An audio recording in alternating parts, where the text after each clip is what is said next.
Welcome back. So this is going to be an unboxing video on my Seagull 1963. And I learned about this watch by watching another YouTube channel, Federico Talks Watches. I'll put a link to that video down below.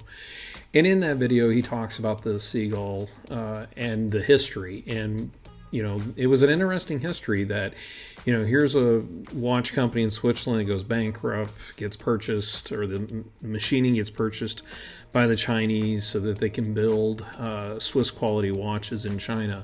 And so, finding out about this watch having a Venus movement, pretty reliable movement for the time, being manufactured in China, just kind of was a cool story for a semi-military watch. Now, there are many companies making copies of this watch and different styles and setups.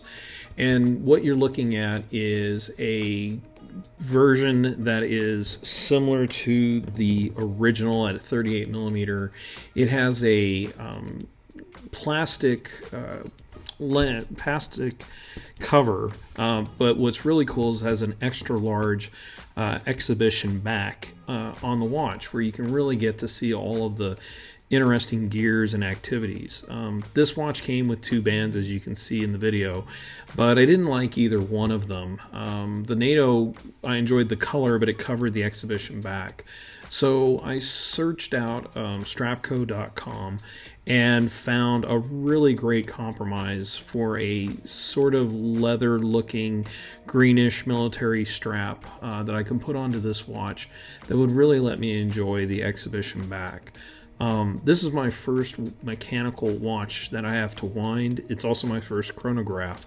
And so getting kind of both of these in this one watch that's just fun, something I can wear to work, kind of a conversation piece, doesn't break the bank. It just seemed like a great idea. And I'd, tell anybody, if you can get this watch from a reputable source, mine came off of eBay with a good background.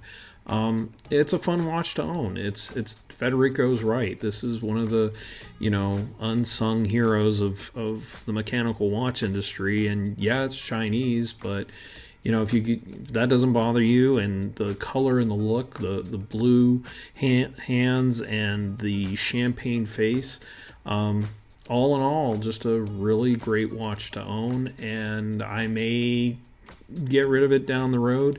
I'll definitely add more chronographs and watches like this in the future.